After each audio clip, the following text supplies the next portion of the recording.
Mesdames, Messieurs, bonjour à toutes et à tous, bienvenue au journal. Un seul titre à la une de cette édition, la commémoration du 4e anniversaire de l'insurrection populaire des 30 et 31 octobre 2014. Le président du Faso a déposé ce matin une gerbe de fleurs au monument des martyrs à Ouaga 2000 et appelé à l'unité et à l'engagement de chaque Burkinabé. Au même moment, des centrales syndicales et organisations de la société civile organisaient une marche à Ouagadougou.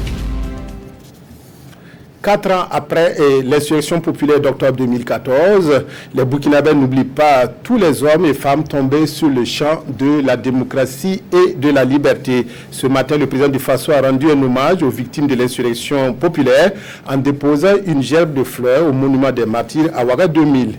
Mais avant de revenir sur cet événement, un rappel historique des événements qui ont précipité la chute du pouvoir de Blaise Compaoré en octobre 2014. Les prémices et les dates des manifestations de colère qui ont constitué le soulèvement sont rappelés par Frédéric Etienne Bassenga. On est sorti aujourd'hui, non? Place de la Révolution, nous sommes le 28 octobre 2014. On est sorti, non? Vous savez pourquoi on est sorti, non? Tant que ce n'est pas réglé, on ne va plus rentrer.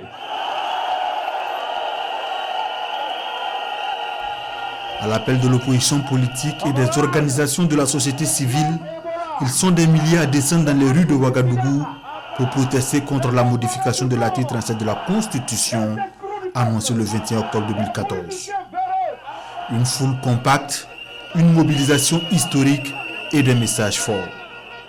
Notre lutte est rentrée dans sa phase finale. Maintenant là, ça passe ou ça casse.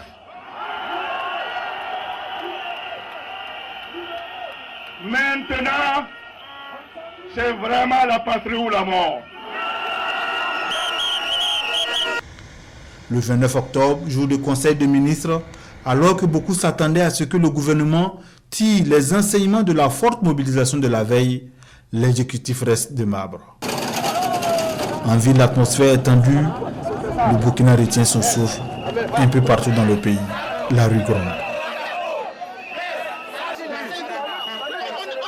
Mais c'est le 30 octobre, jour où l'amendement devrait être débattu à l'Assemblée nationale, que tout s'accélère.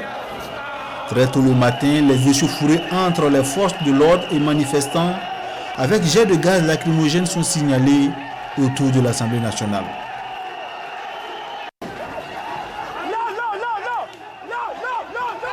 Face à la détermination des manifestants, les forces de l'ordre reculent. Les cordons et barrières dressés pour contenir la foule sont débordés.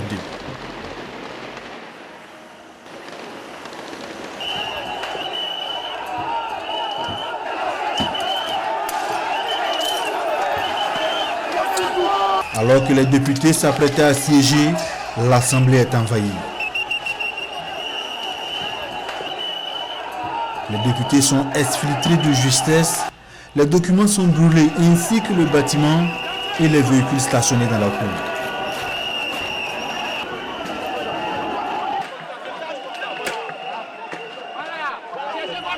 Après l'Assemblée nationale, c'est la RTB qui subit la furie des manifestants. Azala et Hôtel Indépendance, le siège de la FEDABC et certains domiciles des ténors du pouvoir sont saccagés et ou brûlés. Pendant qu'une partie des manifestants se dirige vers Kossiam, à l'intérieur du pays, c'est la même effervescence. Bobo, Ouaïgouya, Koudougou, pour ne citer que ces villes-là, bouillonnent. À Ouagadougou, les événements s'enchaînent. Les chefs des partis politiques de l'opposition se réunissent d'urgence au siège du CEFOP. Dehors, les manifestants réclament la démission de Blaise Compaoré.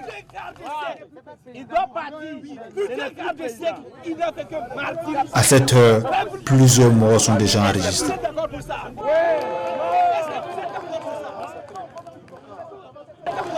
Entre plusieurs concertations, notamment au CEFOP, chez le Mogo Naba et l'état-major des armées, l'opposition durcit le ton et demande la démission de Blaise Compaoré. Au nom du peuple, exige la démission pure et simple du président Blaise Compaoré.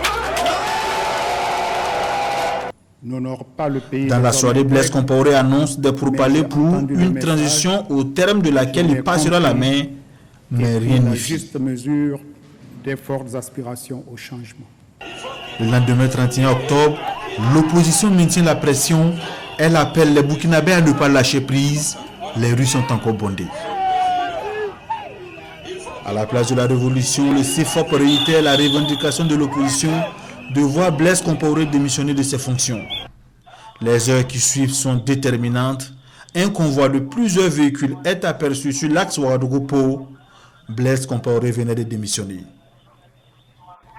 À la place de la Révolution, la foule scande le nom du général Lougué et appelle l'armée à prendre ses responsabilités.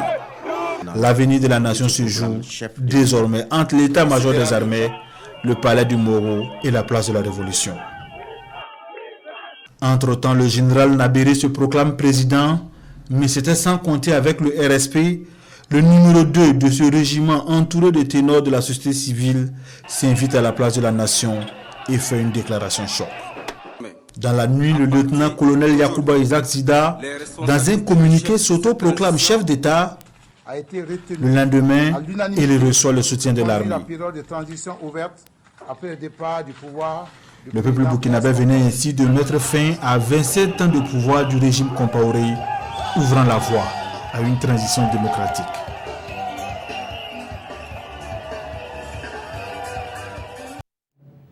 Je le disais en début de journal, 4 ans après l'insurrection populaire d'octobre 2014, les Burkinabés n'oublient pas tous les hommes et femmes tombés sur le champ de la démocratie et de la liberté. Ce matin, le président du Faso a rendu un hommage aux victimes de l'insurrection populaire en déposant une gerbe de fleurs au monument des martyrs à Ouaga 2000.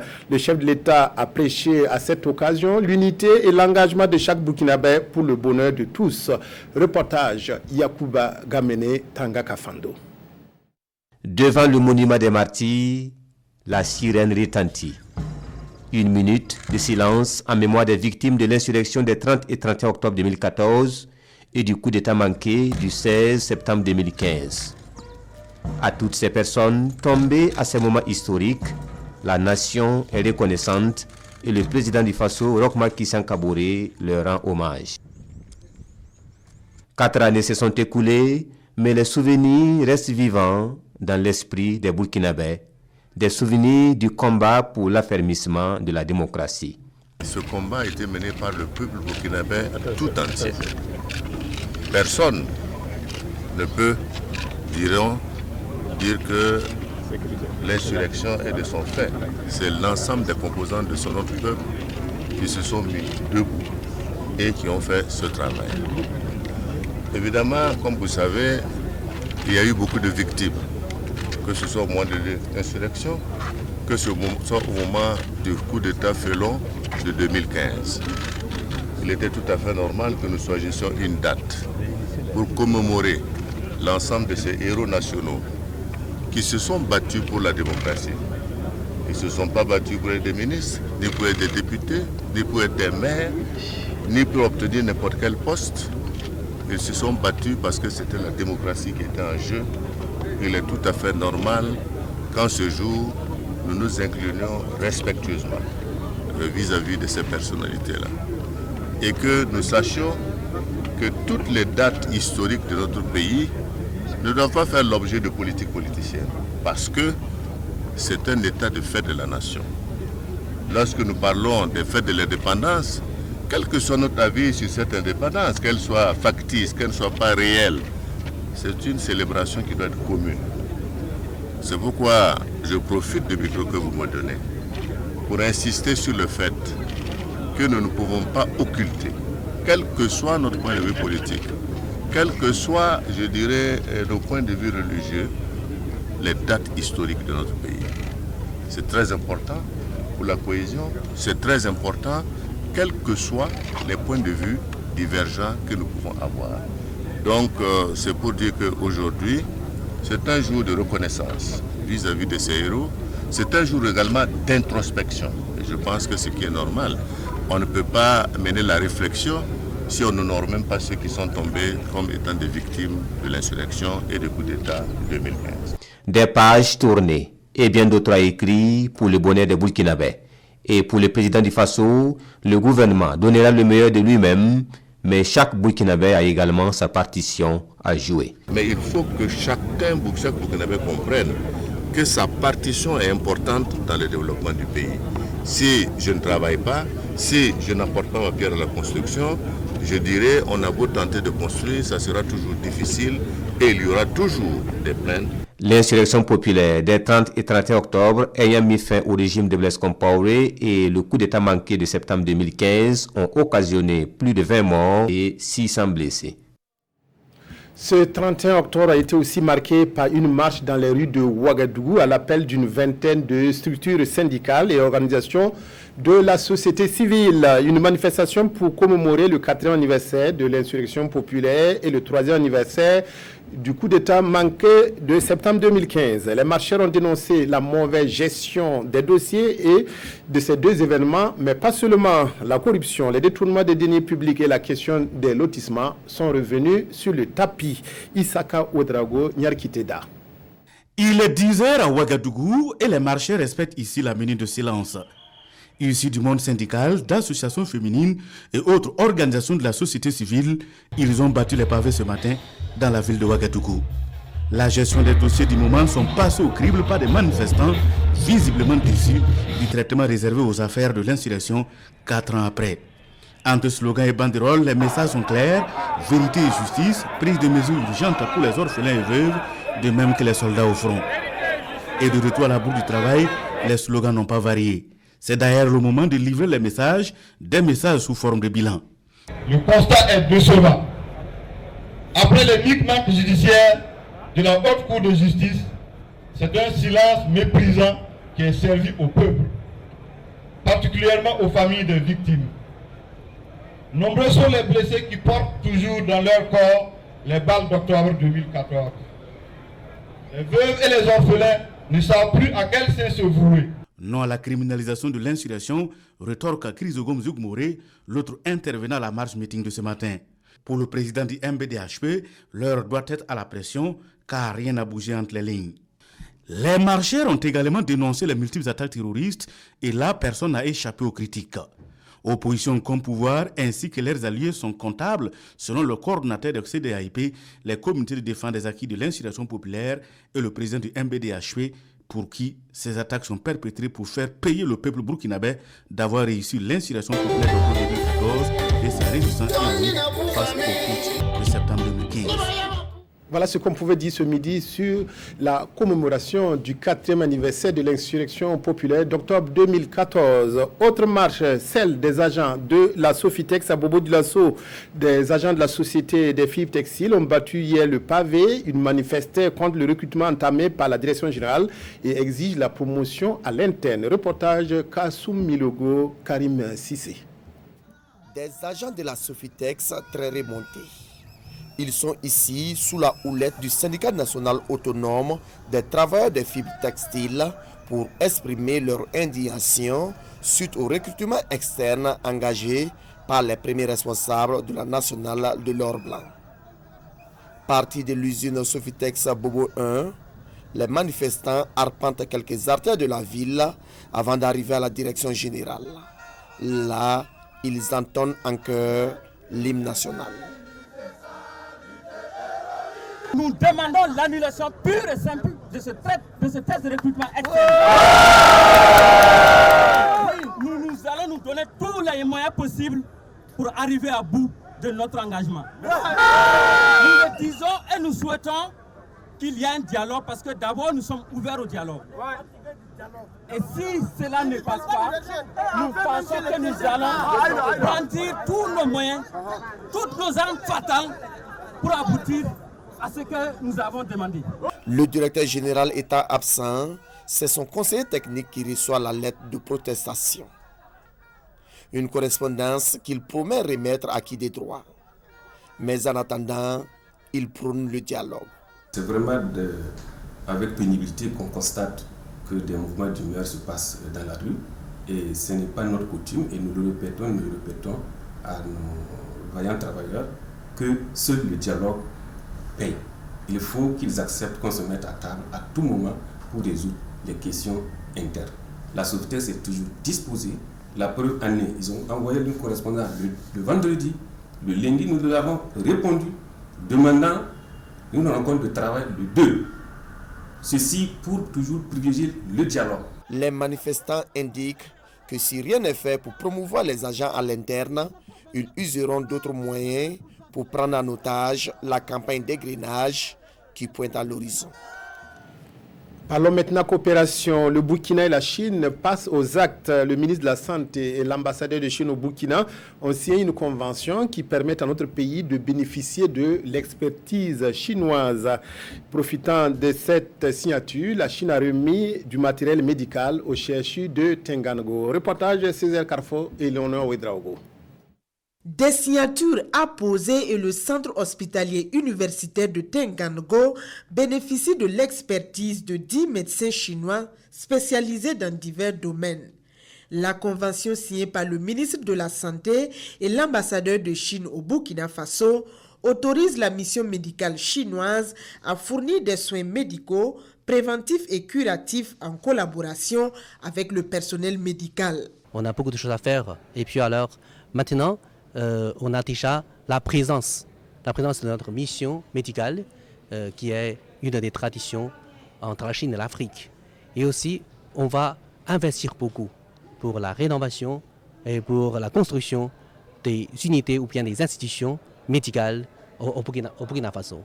La Chine offre en plus des matériaux médicaux, électroniques et des instruments chirurgicaux au CHU de Tengango et au centre hospitalier régional de Koudougou. Nous avons différents champs de coopération qui ont été ouverts. Et donc le champ médical sera composé d'environ 4 volets. Le premier volet, c'est tout ce qui est développement des infrastructures sanitaires. Il y a tout ce qui est équipement. Et le volet qui vient d'être reçu, c'est 120 millions d'équipements qui ont été reçus et ça va continuer. Il y a les ressources humaines. Le Burkina Faso n'a pas beaucoup de spécialistes. Dans le domaine médical, il y a tout ce qui est capacité en produits de santé. Également, des ophtalmologues chinois sont attendus dans les prochains jours au CHU de Tengango. Il est aussi prévu la construction d'un CHU à Bobo-Dioulasso et la rénovation du centre hospitalier régional de Koudougou. Le projet d'assainissement autonome en milieu urbain a été lancé hier à Koudougou par l'Office national de l'eau et de l'assainissement ONEA. Une initiative pour apporter des solutions durables aux problèmes d'eau dans les grandes villes burkinabè. D'un coût estimé à plus de 2 milliards de francs CFA, ce projet devrait permettre la réalisation d'environ 10 000 ouvrages d'assainissement dans 6 villes burkinabè. Issa Kafando, Maxime Zongo. L'amélioration de la santé, de l'hygiène et de l'environnement de vie, une quête permanente que la nationale des eaux entend en faire une réalité partout à travers le pays. Une des initiatives concrètes donc, le projet d'assainissement autonome en milieu urbain. Pour cette première étape des activités intervenues ce mardi à Koudougou, ce sont les villes de Fada, Banfora, Boulssa, Ouayouya, Titao et Koudougou qui sont les bénéficiaires. Alors, nos présidents de collectivités territoriales ont besoin d'accompagnement pour assainir nos villes, alors pour que les villes de Burkina Faso soient en tout cas pour qu'il y ait un cadre de vie sain. Le projet qui sera conduit sur 3 ans permettra la réalisation de plus de 8 000 nouveaux ouvrages d'assainissement autonome. D'un coût estimé à plus de 2 milliards de francs CFA, le projet est financé par l'Agence française de développement avec la contribution de l'ONEA et des ménages bénéficiaires. À l'occasion du lancement de ce projet, les premiers responsables de l'ONEA ont procédé à l'inauguration officielle de l'agence de Koudougou. L'ONEA s'est engagé depuis 2004 dans une démarche qualité qui consiste à l'amélioration des services rendus aux clients. Et notre ambition, c'est d'utiliser les technologies nouvelles pour satisfaire nos clients, améliorer les prestations que nous offrons. Donc dans ce cadre également, nous pensons que nous devons travailler à améliorer le cadre de travail de nos agents. L'impact attendu, c'est la satisfaction des clients, c'est la santé des populations, c'est le bien-être des populations burkinabées. D'un montant évalué à plus de 300 millions de francs CFA, cette nouvelle agence moderne et confortable permettra d'accroître les capacités d'intervention du personnel afin de donner plus de satisfaction aux usagers. Une conférence sous-régionale sur la sécurisation foncière et les droits d'accès de la femme à la terre en milieu rural en Afrique de l'Ouest s'est tenue hier et lundi à Ouagadougou. Ce n'est pas la première fois que ce thème est évoqué, mais c'est toujours une occasion pour l'ONG Korad Adenauer de mesurer le chemin parcouru 2 ans et demi après le lancement de son projet Un monde sans fin, les droits fonciers des femmes en Afrique de l'Ouest. Issa Kafando, Nathalie Savargo, reportage. La sécurisation foncière et les droits d'accès de la femme à la terre en milieu rural en Afrique de l'Ouest, c'est ce thème qui est au centre de cette réflexion menée par les experts de la Côte d'Ivoire, du Togo, du Bénin et du Burkina Faso. Ensemble, ils vont échanger et partager leurs expériences afin de trouver des solutions idoines à la problématique. En 2 ans, nous avons quand même pu aborder le sujet parce que nous avons permis qu'il y ait des formations, qu'il y ait des sensibilisations avec un certain nombre d'outils qui sont habilités à permettre que l'information puisse aller même au niveau village. Nous avons également produit des documents, nous avons fait des études pour permettre qu'il y ait des analyses assez approfondies sur la question du droit d'accès de la femme à la terre. Donc je pense qu'au jour d'aujourd'hui, il y a quand même des acquis en la matière. Mais après 2 ans, on ne peut pas dire qu'un problème de ce genre-là ait trouvé toutes les solutions. C'est pourquoi on s'arrête aujourd'hui pour réfléchir avec les experts et voir qu'est-ce que nous avons pu obtenir, quels sont les défis qui sont en face de nous et comment est-ce que nous allons développer des stratégies pour y atteindre. En ce qui concerne le Burkina Faso, selon le responsable pays de Konrad Adenauer, les textes sont bien écrits, mais la difficulté majeure réside au niveau de leur application.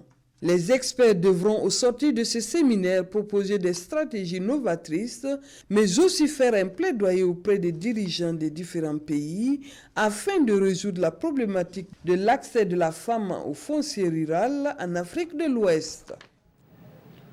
Le Mali est fortement représenté à la 15e édition du Salon international de l'artisanat de Ouagadougou, CIAO. Parmi les nombreux exposants maliens, Mohamed Traoré se fait remarquer. C'est un concepteur et un inventeur dont certaines œuvres sont en compétition à cette édition. Il a réalisé ainsi un réfrigérateur en bois qui suscite pas mal de curiosité. Allons à la découverte de cet artisan et de son invention avec Moussa Ouedraogo et Abdoul Rasmane Zongo.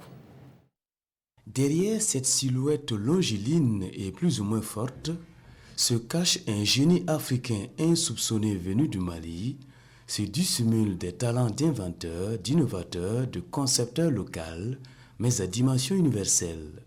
La dernière trouvaille de Mohamed Traoré, puisque c'est de lui qu'il s'agit, invention fraîchement mise au point, est pour le moins surréaliste pour le commun des mortels, et pourtant n'en est pas moins scientifiquement admise. Il s'agit d'un réfrigérateur en bois, le saviez-vous? Selon son géniteur, c'est un appareil subdivisé en 3 compartiments, une partie inférieure ou socle abritant le moteur, une partie intermédiaire qui est une gourde en bois et sert de canal d'aération, et la partie supérieure est une calebasse doublée à l'intérieur d'un vase en aluminium facilitant la congélation ou le refroidissement. Nous, on n'a pas la technologie du froid. Je prends la technologie du froid qui est d'autres cieux, je l'adapte aux qualités physiques de la calebasse pour avoir un réfrigérant design calebasse. Le message, c'est quoi? La calebasse peut servir à autre chose que faire du couscous. La calebasse est isolant thermique naturel. La calebasse, tant qu'elle est isolée de l'eau, est isolant électrique naturel. Alors qu'on peut créer des métiers connexes. On fait des tablettes en calebasse, on fait des veilleuses en calebasse. Dire la calebasse a d'autres utilités que ménagères. Le temps est réduit au tiers. 15 petites minutes suffisent pour créer le froid, alors qu'il faut 45 minutes pour les frigos dits modernes. L'Europe déverse chez nous des frigos. Vous ne savez pas ce qu'ils font. Ils sont en train de nous détruire. Parce que ces frigos contiennent du fréon 12 ou du fréon 134 qui sont nocifs à l'environnement. Moi, j'utilise le R600 conventionnel. Ce frigo est biodégradable à 80%. Enfin, l'artiste est un anti-armes légères, d'où ce dessin d'un pistolet pour attirer l'attention sur la nécessité de lutter contre la prolifération de ces armes.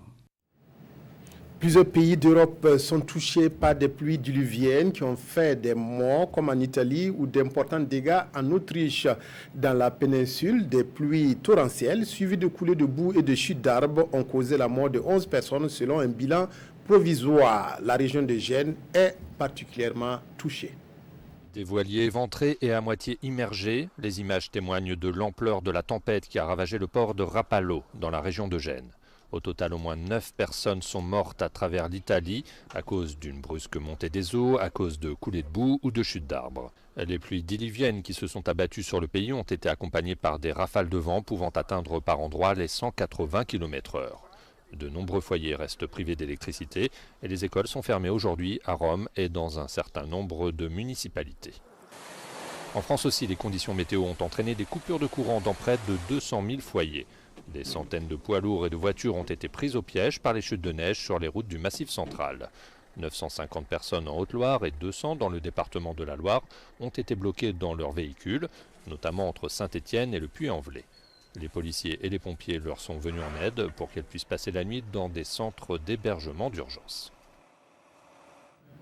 Sport cyclisme, une course contre la montre était au programme de la 6e étape du Tour du Faso, courue ce matin entre Sabou et Koudougou. Une étape longue de 31 km, une épreuve remportée par la team Flanders de la Belgique en 40 minutes 19 secondes. L'équipe de Burkina Faso est arrivée 4e en 42 minutes 54 secondes. Mathias Sorgo sauve de justesse ses maillots jaunes et verts. Nous y reviendrons. C'est tout pour cette édition de 13h sur la ITB. Merci de votre aimable attention à votre petit écran. Excellent après-midi à toutes et à tous.